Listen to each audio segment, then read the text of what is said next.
आंखें बंद करके कमर और गर्दन को सीधी रखते हुए बैठेंगे। बिल्कुल शांत चित्त होकर बैठना है।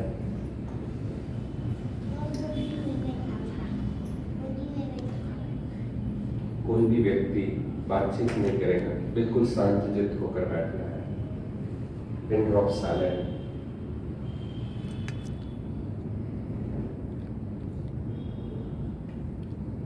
अपने मन को अंतःकरण में लगाते हुए सर्वप्रथम परमात्मा के मुख्य और निज नाम ओम का 3 बार लंबे और मधुर स्वर में उच्चारण करेंगे। ओम का अर्थ है सर्वरक्षक।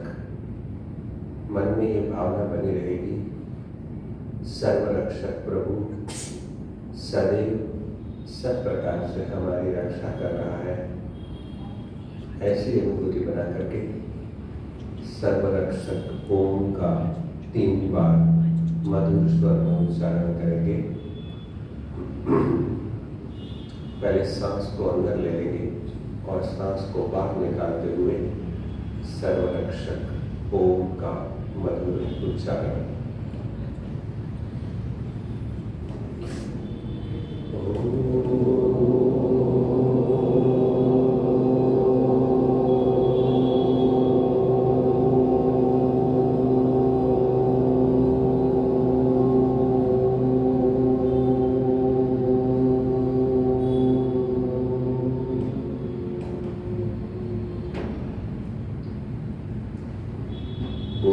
हे सर्वरक्षक प्रभु,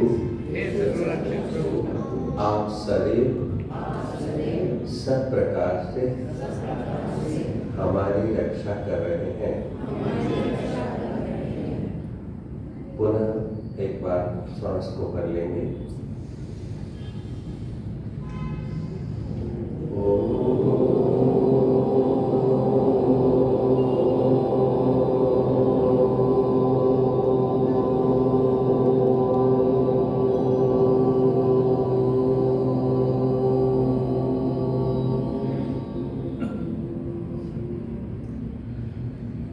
हे सर्वरक्षक प्रभु, आप सदैव सब प्रकार से हमारी रक्षा कर रहे हैं।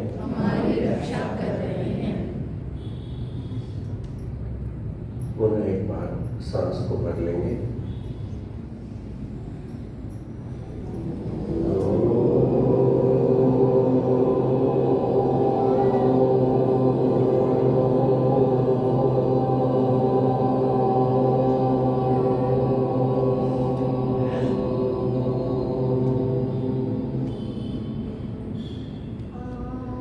हे सर्वरक्षक प्रभु, आप सदैव सब प्रकार से हमारी रक्षा कर रहे हैं।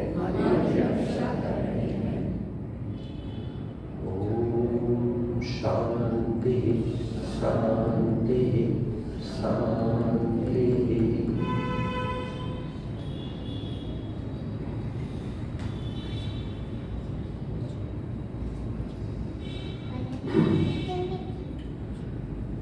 आर्य समाज इंदिरा नगर की मंत्राणी आदरणीय बहन स्वाति जी, हमारे संरक्षक आदरणीय श्रीमान रवि जी और मेरे अनुज ब्रादा और इस आर्य समाज के विद्वान पुरोहित आदरणीय श्री अरुणदेव जी और सत्संग में उपस्थित धर्म प्रेमी सज्जनों, माताओं और बहनों,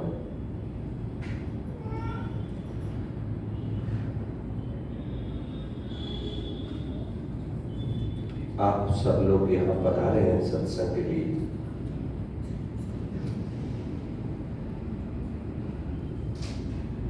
जब तक मनुष्य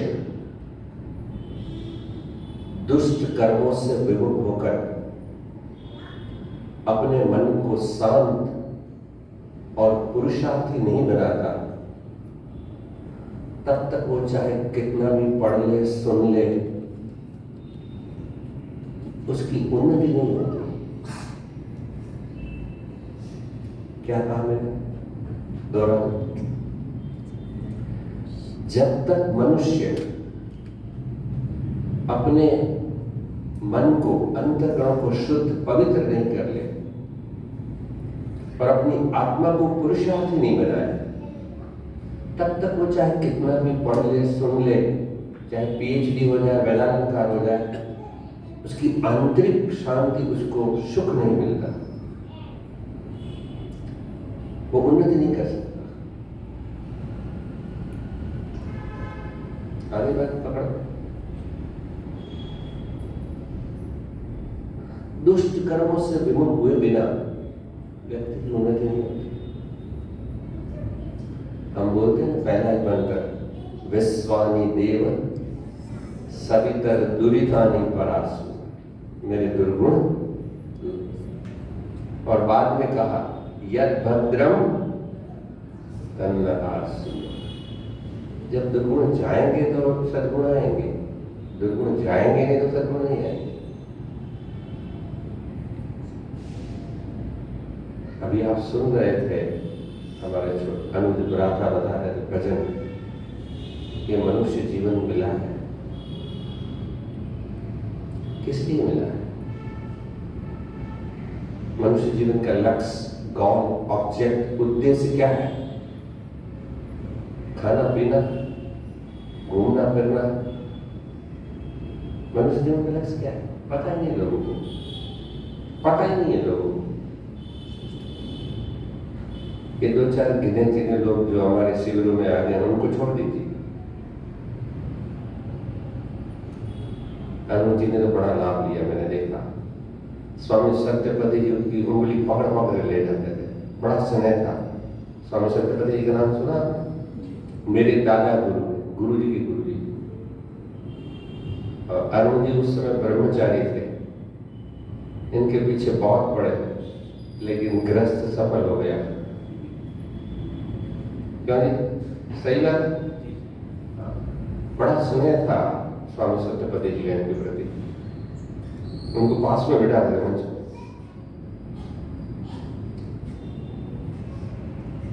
तो स्वामी सत्यपति जी महाराज ने कि मनुष्य जीवन का लक्ष्य क्या है, शास्त्रों के आधार पर कौन बताएगा आप में से? पीछे से जो हमारे शिविरार्थी हैं या जो हमको बहुत समझ, उसको नहीं, नए लोग। पीछे माताएं बहनें, हाँ जी बहन जी, बैठ बताइए।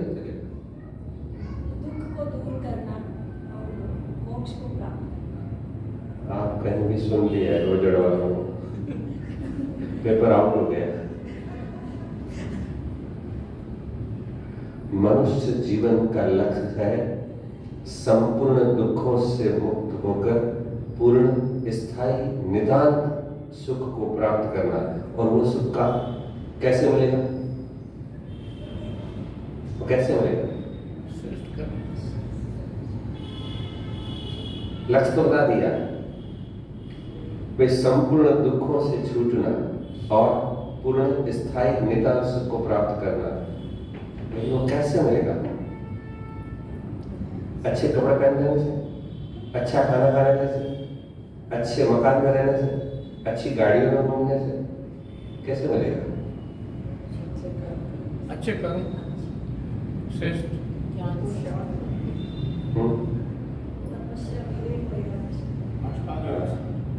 अष्टांग योग से।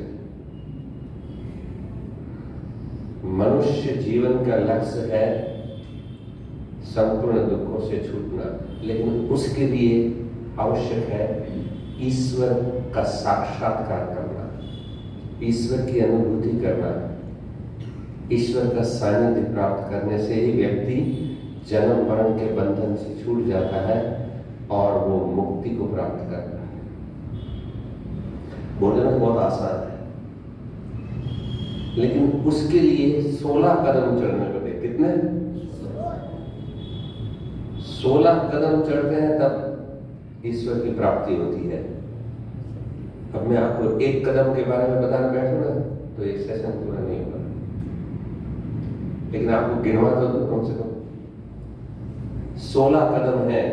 जब उस पर पहुंचेंगे तो ईश्वर का साक्षात्कार होगा, ईश्वर की अनुभूति होगी, ईश्वर का सानिध्य मिलेगा और व्यक्ति जन्म मरण के बंधन से पहले जीवन मुक्त हो जाएगा, फिर वो बिल्कुल जन्म मरण के चक्कर से मुक्त हो जाएगा। इन्होंने सुना है, कुछ लोग बैठे हैं यहाँ, ये अरुण जी हैं, कई शिविरों में आ गए मेरे, क्या कोल्हापुर तक आते थे, ये अरुण देव जी हैं, इन सब लोगों ने सुना। सबसे पहला स्टेप है अहिंसा। क्या है? अहिंसा। अहिंसा। दूसरा है सत्य। तीसरा है अस्तेय। किसी को पता भी नहीं हुआ अस्तेय का मतलब क्या है? चोरी ना करना। आप तो नहीं, आप तो पेपर आउट करते हो, बोलो ही नहीं, आप बोलो ही नहीं मेरी कक्षा में, आपके लिए और प्रश्न है।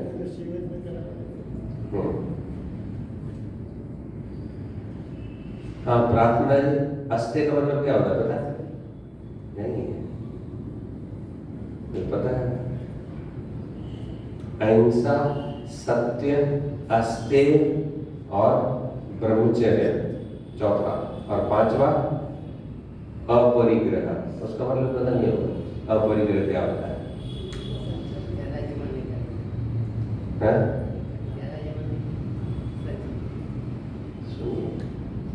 और 5 हो गए। छठा शौच, संतोष, तप, स्वाध्याय, ईश्वर प्रणिधान। कितने हो गए? 10 हो गए। 11वां आसन, प्राणायाम, प्रत्याहार, धारणा, ध्यान और समाधि। ये 16 चीज। लोग बैठ जाते हैं, मुझे कहते हैं हमारा ध्यान है, हमको ध्यान सीखना है। कल ही मैंने कक्षा लगाई थी, जिस परिवार में मैं ठहरा हूँ, कक्षा लगाई। 1 महीने से ऊपर हो गया मैं बैंगलोर में बैठा हूँ। 19 जुलाई को मैं आ गया हूँ बैंगलोर, और अभी तक बैंगलोर में हूँ, कहीं वो पता भी नहीं है। और प्रचार कहाँ कर रहा हूँ? नॉन आर्य समाजियों में, जो आर्य समाज नहीं है। कसौटी तो वहीं होती है ना हमारी, यहाँ पे जो पीछे लिखा है कृणवंतो विश्वमार्य। आर्य समाजी तो प्राय ज्यादा विद्वान ही होते हैं, उनको उपदेश की जरूरत नहीं होती। तो मैं नॉन आर्य समाजी उन सारे घरों में, परिवारों में प्रचार करता हूँ। 19 को मैं पहुंचा, 20 से शुरू करके आज तक चल रहा है।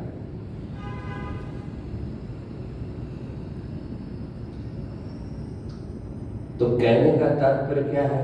ये 16। अब अहिंसा की केवल परिभाषा सुनना, अहिंसा की, घबरा जाएंगे व्यक्ति।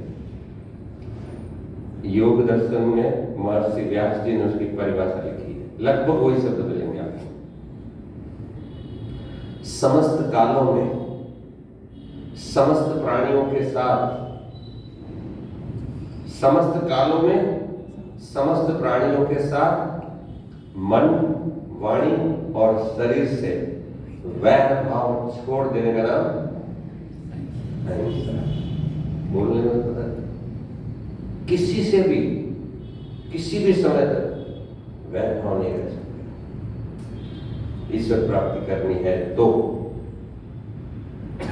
बताइए हमारे अंदर कितना वैर भाव होता है कि नहीं? अब पहला स्टेप इतना कठिन है, कहां पहुंचेगा? किसी से वैर भाव नहीं रखना है। पॉसिबल है? पॉसिबल है? कुछ सुनने को भी तैयार नहीं है, वैर भाव नहीं रखना। और कोई भी ऐसा व्यक्ति नहीं मिलेगा जो दुख से छूटना नहीं चाहता हो। मुझे बताइए, क्या आप कोई भी कर्म करते हैं तो इसके पीछे ये भावना होती है कि इस कर्म करने से मुझे दुख की प्राप्ति हो जाए? कोई करता है? हाथ खड़ा करना कि ये मैं कर्म कर रहा हूं, इसके मुझे दुख मिल जाए, करता है?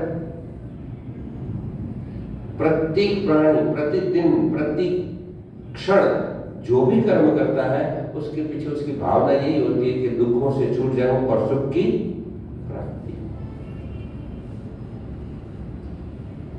लेकिन कर्म अगर है नहीं अच्छे, फिर भजन करने से क्या फायदा? कर्म अगर है नहीं अच्छे, फिर भजन करने से क्या फायदा? परहेज अगर तू रखता नहीं, फिर दवा खाने से क्या फायदा? हमारे सुख दुख का आधार हमारे कर्म है, लेकिन हम कर्मों पर ध्यान ही नहीं देते। प्रातःकाल से लेकर सायंकाल तक क्या करना है, क्या कर रहे हैं। वेद की जय बोल देते हैं हम, सत्य सनातन वैदिक धर्म की जय हो, स्वामी दयानंद की जय हो, बड़े जोर से नारे बोलते हैं। लेकिन हमारे कर्म वेद के अनुरूप है या नहीं है? प्रातःकाल से लेकर सायंकाल तक हम जो भी कर्म कर रहे हैं, कभी सोचा कि ये वेद के अनुरूप है या वेद के विपरीत है? व्यक्ति सोचते हैं तो टाइम नहीं, फास्ट लाइफ बारंबार कहाँ जा रहा है ऐ तू जाने वाले, दिल में अंधेरा है जरा दिया तो जला है। अंधी दौड़ चल पड़ी है, विकास विकास विकास। ये आईटी ये बता रहे थे लकी जी, ये मेरे भतीजे हैं, बड़े भाई के बेटे हैं, ये लकी जी बैठे हैं। उन्होंने तो यहाँ उनके घर जाना तो प्रवचन कर दिया। मैंने कहा चलो,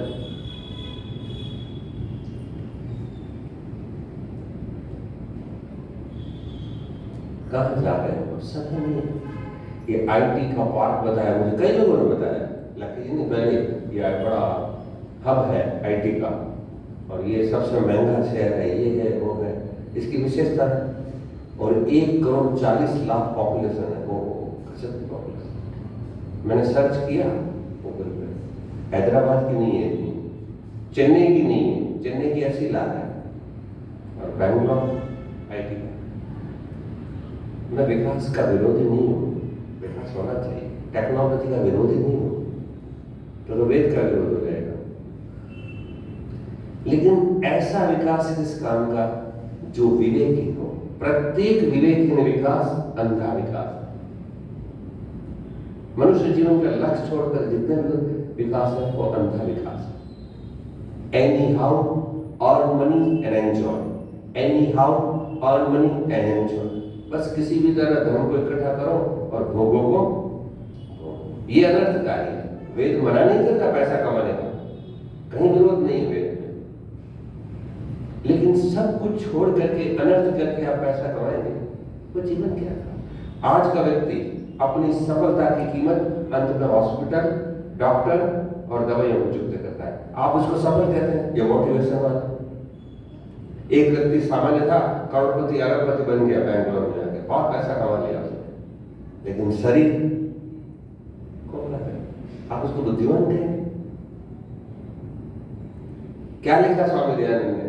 सबसे पहली उन्नति शारीरिक, फिर आध्यात्मिक और फिर सामाजिक। ये तो झंडा लेकर निकल पड़ा, कृणवंत विश्वमान, दुनिया को आराधना। पहले तू अपने घर को अपने को दे। अंग्रेजी में कहावत है ना, चैरिटी बिगिंस एट, क्या है चैरिटी बिगिंस एट होम। मैंने तो उसमें भी एक संशोधन किया, होम नहीं, चैरिटी बिगिंस एट सेल्फ। किसी भी अच्छे काम की शुरुआत पहले अपने आप से करो, फिर दुनिया को, फिर घर को, फिर समाज को, फिर राष्ट्र को। अब खुद गड्ढे में बैठा है, आर्य समाज अमर रहे, घर में यज्ञ नहीं करता, हवन नहीं करता, संध्या नहीं, उपासना नहीं, महर्षि दयानंद की जय। एक वैदिक सिद्धांत याद रख लो, जय बोलने से किसी की जय नहीं होती। सत्य की जीत अपने आप नहीं होती है, सत्य को जिताना पड़ता है। सत्य को मानने वाले यदि आलसी है, प्रमादी है, पुरुषार्थी है, तो सत्य कभी नहीं जीतता। दुख से बैठे रहो, बोलते रहो। सत्य को जिताने के लिए बलिदान देना पड़ता है, पुरुषार्थ करना पड़ता है, मेहनत करनी पड़ती है, अपने आप को खपाना पड़ता है, तब जाके सत्य विजय होता है। हम क्या खाली बोल देते लिख देते, सत्य सत्य में जयते। सत्य अपने आप कभी नहीं जीतता। सत्य कोई वस्तु थोड़ी है चेतन में अपने आप जीत जाएगी। सत्य को मानने वाले लोग कैसे बैठे हैं, खाली नारा होते हैं। ऐसे जीत नहीं होती। अब देखो यहाँ हम बैठे हैं, 140 करोड़ की पॉपुलेशन है, यहाँ कितने लोग बैठे हैं? परसेंटेज तो 0 कुछ आएगा ही है। और वो भी कौन से लोग? अधिकतर, बुरा नहीं मानना, बूढ़े लोग 50-60 प्लस वाले बैठे हैं। कुछ लोगों को छोड़ दीजिए, है कि नहीं? क्या करें? वैदिक धर्म की उन्नति करनी तो जवानियां चाहिए, जवानियां। ऐसे बूढ़े अब इनका काम तो पूरा हो गया। अब ये क्या करेंगे? ये मार्गदर्शन कर सकते हैं, संरक्षक बन सकते हैं, हमारा गाइड कर सकते हैं। काम करने वाला जवानियां चाहिए वैदिक। आप देखो ना ब्रह्मा कुमारी वाले, देखते हैं हमारे तो रोड पे खड़े, कितनी ट्रेनों में, बसों में, गाड़ियों में नौजवान बहनें, माताएं बहनें, क्या लगन है। राष्ट्रपति भवन तक पहुंच जाता है। राष्ट्रपति भवन में कार्यक्रम शिविरें होती है, राजभवन में होता है। वो जहां भी जाती है राष्ट्रपति, राजभवन में शिविरें लगती है। बोलो, वो आज पैदा हुए हमारे सामने दंदना रहे और हम नाराज होते हैं।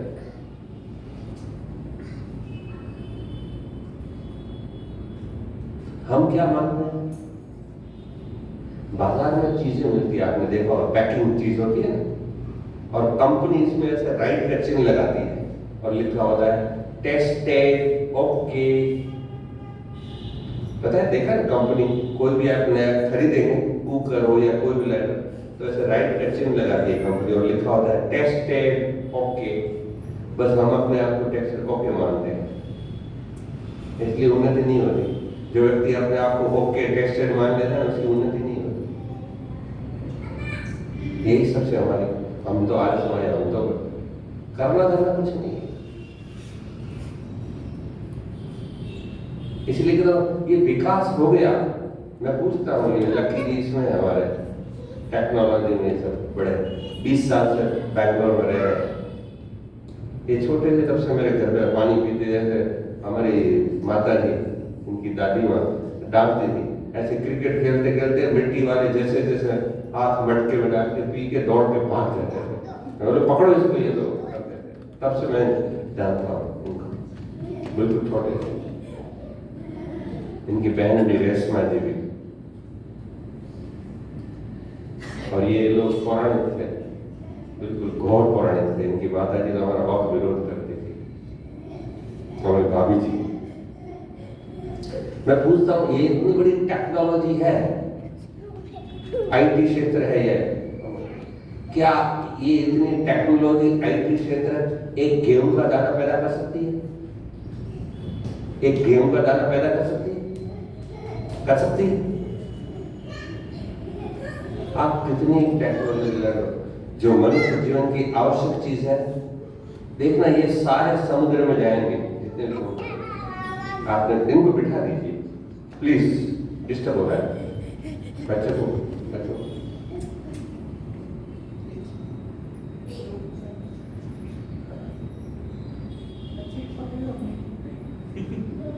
हमारी भूख किससे मिटेगी? शरीर की आवश्यकता किससे मिटेगी? टेक्नोलॉजी से आ जाएंगे, कंप्यूटर आ जाएंगे, सुपर कंप्यूटर आ जाएंगे, पता नहीं क्या क्या हो जाएगा। आईटी, अब एआई आ गया, इंटेलिजेंस, सभी इतनी चीजें आती, विरोध नहीं है। अंत में देखना, मैं भविष्यवाणी नहीं करता, समृद्ध व्यक्ति, साहूकार व्यक्ति वही रहेगा जिसके पास खेती के लायक जमीन होगी, जिसमें कुछ फसल उगते होंगे, वो व्यक्ति सबसे बड़ा साहूकार रहेगा। अभी भूखे मरेगा। खाली टेक्नोलॉजी, ये आपका गेहूं का दाना पैदा नहीं कर सकते। आज जमीन सब होती जा रही है, तो पैदा जमीन सब कम होती जा रही है, खाएंगे कहां से?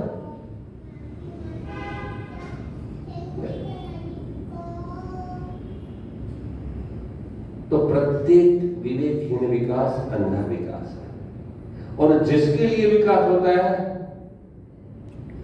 वो बिगड़ा जाता है। कौन? सारा विकास किसके लिए? मनुष्य के लिए। और मनुष्य के विकास के लिए कोई योजना नहीं, न गवर्नमेंट के पास, न समाज के पास, न किसी और संस्था या धार्मिक के पास। भाई ये सारा विकास तो हो रहा है किसके लिए? जिसके लिए विकास हो रहा है उसका तो विकास करो, उसको तो बताओ ये मनुष्य जीवन क्यों मिला, इसका क्या उद्देश्य है। उसका विकास कुछ नहीं। मनुष्य बिगड़ता जा रहा है, बिगड़ता जा रहा है। कहते हैं आज का मनुष्य कैसा है, पहले तो लोग कैसे थे, अभी भी कहते हैं। आज से 70 साल पहले किसी पड़ोसी को या अपने मित्र साथी को बोलते थे, भाई हमारे कोर्ट में केस चल रहा है, आप थोड़ा झूठ बोल देंगे, हमारे केस की पैरवी कर देंगे तो हम छूट जाएंगे। आप थोड़ा झूठ, थोड़ा ऐसा तो हमारा काम हो जाएगा। तो क्या कहते थे पता है मित्र साथी को? नहीं नहीं हम झूठ नहीं बोल सकते, हमारे बच्चे बिगड़ जाएंगे झूठ बोले। क्या बोलते थे? हमारे बच्चे बिगड़ जाएंगे तो गलत प्रभाव पड़ेगा, हम झूठ नहीं बोल सकते। ऐसे लोग थे। और आज किसी को बोलो तो सत्य बात है, आपने देखा है, आप उपस्थित थे, आप सत्य की गवाही थोड़ी दे दो तो हम तो गलत फंस गए, आप हमारे मित्र हैं। तो यही उत्तर आता है, हम सत्य नहीं बोल सकते। क्यों? हम बाल बच्चे वाले, हमको अपने बाल बच्चों को बोला। अब तो कितना पवित्र है कि हम बाल बच्चे वाले हैं, हम सत्य नहीं बोल सकते। और आज से 70 साल 80 साल पहले बोलते हम झूठ नहीं बोल सकते। अब आप इसको उन्नति मान लो, क्यों? पहले सड़कें कच्ची थी, हम गांव में रहे, पहले सड़कें कच्ची थी और व्यक्ति के पांव मजबूत थे, कई मील पैदल चला जाता था, कई मीलों तक। क्यों नहीं? आज सड़कें पक्की हो गई और चलने वालों के पांव कमजोर हो गए और हम उसको क्या मानते हैं? उन्नति हो गई। क्या इसको उन्नति मानते? पहले लोग घरों में खाना खाते थे और जंगल में शौच जाते थे, घरों में खाना खाते थे। आज क्या है? होटल में खाना खाते हैं और घर में अटैच सबको लगा पड़ा है, पास में 2 फीट उतरो पलंग से सामने। बताओ अब इसको हम उन्नति मानते हैं और बोल देते हैं वैदिक धर्म की पहले नंबर का झूठा आदमी तो बोलता है। मैं तो कभी जय नहीं बोलता। हाँ, जितना होता है प्रयास जय करके ना का प्रयास कर, बोलने से नहीं होगा। ये विधर्मी लोग कभी जय नहीं बोलते, जय करके दर्दन आते। हम अपना लक्ष्य नहीं जानते। स्वामी दयानंद ने पहले ये कहा, मनुष्य जीवन का लक्ष्य जानो, क्या है ये जीवन, क्यों मिला है, क्यों व्यक्ति आता है, जाता है, मरता है, कहां से आता है, कहां जाता है, ये क्यों जीवन मिला। आत्मा परमात्मा को जानने को टाइम नहीं,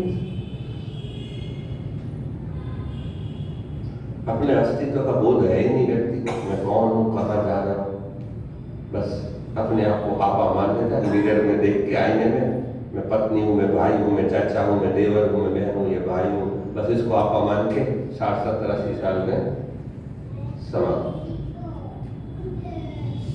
ये क्या कुछ जीवन है? हमारा सौभाग्य है कि हमको मनुष्य योनि मिली। आप मानते हैं? पिछले कई जन्मों में हमने बहुत बहुत पुण्यशाली काम किए, जिसके फलस्वरूप हमको ये मनुष्य योनि मिली। क्यों नहीं? आप मानते नहीं मानते? ये हमारा सौभाग्य है कि हम कई योनियों को लांग करके इस मनुष्य योनि ये पौराणिक क्या बोलते हैं? कितनी योनियां बोलते हैं? 84 लाख बोलते हैं। हम तो अनंत कहते हैं वेद के आधार पर। 84 लाख योनि कहते हैं कि 84 लाख योनि छोड़ करके हमको ये मनुष्य योनि मिली। अभी मैं कह रहा था, कल मेरा प्रवचन था, मैंने कहा मुक्ति की बात तो छोड़ दीजिए, वो तो बहुत बड़ी बात है।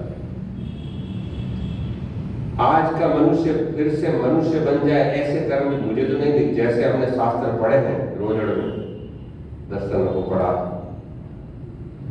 तो हम देखते हैं कि आज का मनुष्य पुनः वापस मनुष्य बने, ऐसा भी नहीं लगता, ऐसे कर्म नहीं दिखते।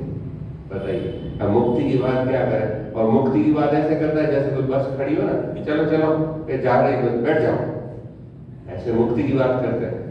अरे भले आदमी प्रश्न ऐसा पूछते हैं हमसे, ऐसे प्रश्न पूछते हैं जैसे अभी उसको मुक्ति मिलने वाली हो ना, मुक्ति में जाएगा। मैंने कहा धरती पे रहना सीख जाओ पहले, मुक्ति की योग्यता अपने आप बनती जाएगी। धरती पे रहना व्यक्ति को आया नहीं, बात मुक्ति की करता है।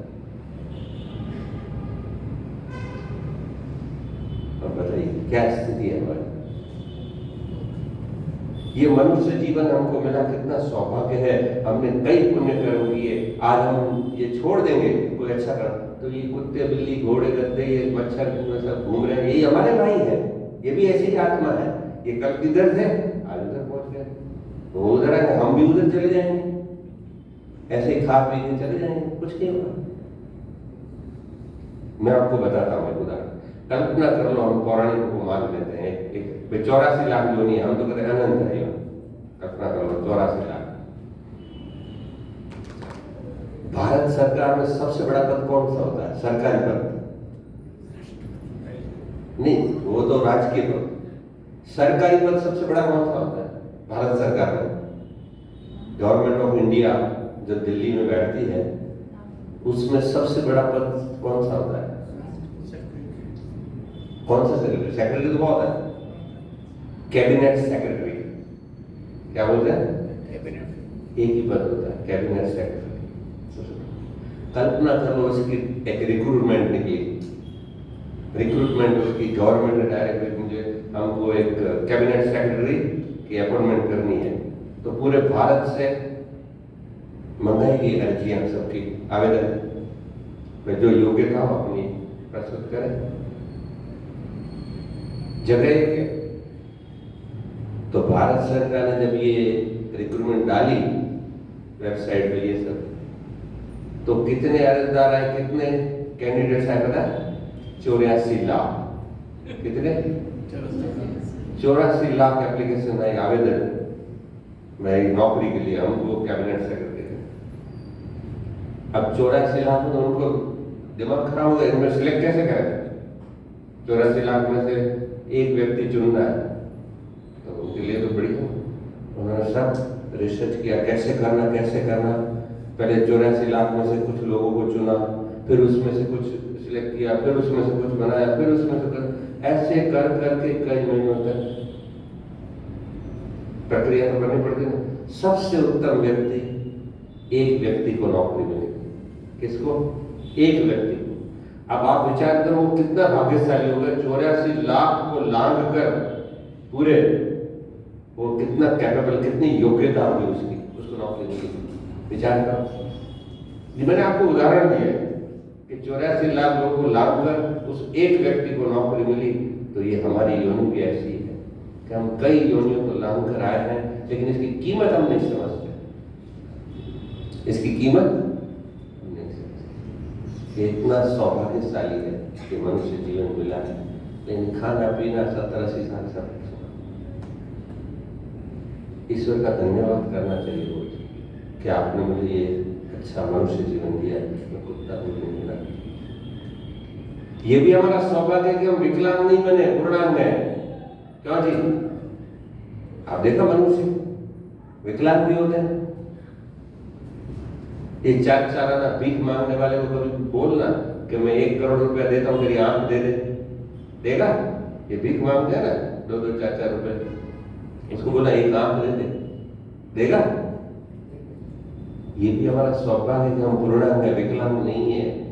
ईश्वर का धन्यवाद करना। देखना उनके जाना चाहिए ऐसे इनके आश्रमों में विकलांग। देखो मैं गया था 14 जुलाई को, मेरा बर्थडे था, मैं हैदराबाद में था, हैदराबाद से यहाँ आया हूँ।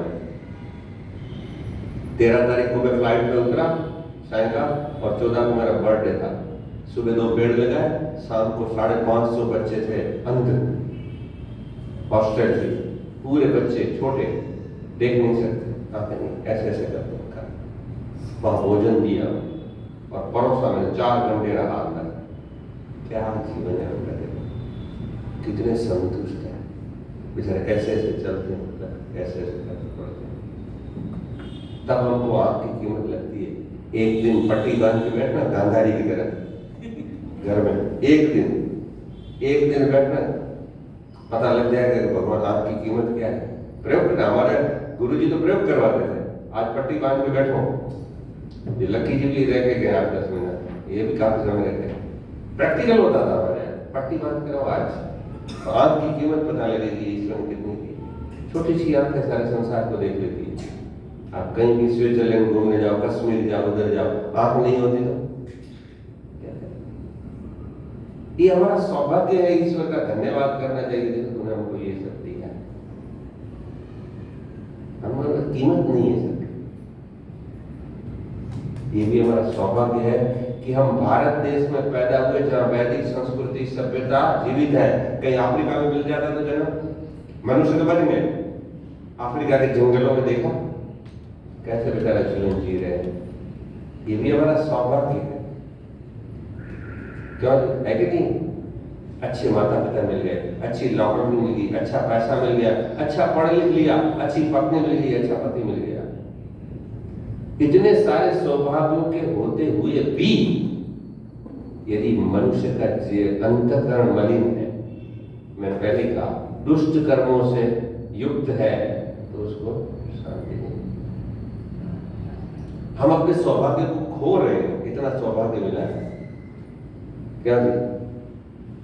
इतने सारे सौभाग्यों के होते हुए भी हमारा जीवन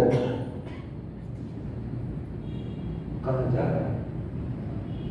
कहां जा रहा है? तो दिल में है अंधेरा करा दिया जला है। अब आप तो 60-70 के सब पहुंच गए, 50 के ऊपर है सब, अब तो दिया जला है। ये छीन देगा ना, मृत्यु के समय बोलते हैं हजारों बिच्छू डंक, इतना पीड़ा होती है मृत्यु के समय, तो क्या होता है? यही सब देख के छूटता है ना, वो दुख होता है। इतना बंगला बना है, इतनी कार है, इतनी फिटनेस, इतना दुकान, ये सब मेरे से छीना जा रहा है, इसे छीन लेता है। साथ तो चलेगा नहीं, तो दुख होता है कि इतना मैंने अनर्थ किया, इतना अनर्थ किया। और जो व्यक्ति जितना कमाता है उतना भोग नहीं सकता, सब छीना जा रहा है। इतने सारे सौभाग्यों को होते हुए व्यक्ति ईश्वर की ओर झुकता ही चलता ही। मैं आपको उदाहरण देता हूँ। कल्पना करो ये चश्मा है ना, हमारा चश्मा सोने की फ्रेम बनाएगा, स्वाति जी कितना पैसा लगेगा चश्मे सोने की? है बढ़िया बनाओ ना, हमको क्या पेमेंट करना है, बोलना ही है। बढ़िया हैवी अच्छी गेटअप वाली, क्या जी माता मेरे को ज्यादा पता था सोने का है 5 लाख दे। तो ये बैंक वाले बोल रहे हैं, ये अरुण जी, ये चिप मैनेजर थे ना, ये पंजाब नेशनल बैंक में पुराने परिचय था, ये बोलते 5 लाख है, हम लोन दे देंगे। कल्पना करो, उदाहरण है कि बढ़िया गेटअप वाली अच्छी सोने की फ्रेम बनाई हमने 5 लाख की, इसमें इंपोर्टेड ग्लास लगाया फॉरेन के, बढ़िया गेटअप वाले, अच्छी फ्रेम है, अच्छा ग्लास डाला, लेकिन उस ग्लास के ऊपर कोई चिकना पदार्थ या मिट्टी धूल चिपका, तो हम इसको देख सकते हैं।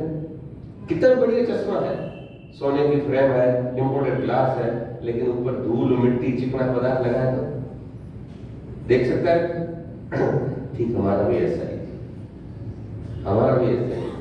इतने सारे सौभाग्यों के होते हुए भी हमारा अंतःकरण मलिन है। उसमें काम के, क्रोध के, लोभ के, मोह के, ईर्ष्या के, द्वेष के, छल के, कपट के, अन्याय के, राग द्वेष, कुसंस्कारों की चट्टानें दीवार बनकर खड़ी है, उसके पहाड़ लगे हुए हैं। आनंद जी जेसीबी चाहिए इसको निकालने के लिए जेसीबी चाहिए। इतने सारे जन्मांतरों के कुसंस्कारों की चट्टानें, ये आनंद जी हमारे क्या जेसीबी करते थे, इसलिए मुझे याद आ गया।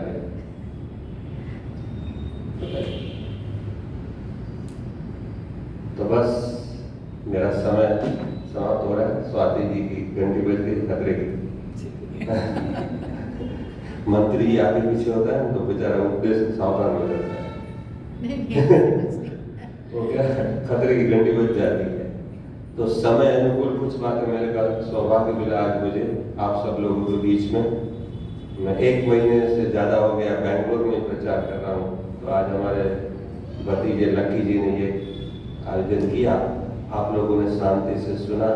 आप लोगों का बहुत बहुत बड़ा धन्यवाद कि आपने अवसर दिया और सुना।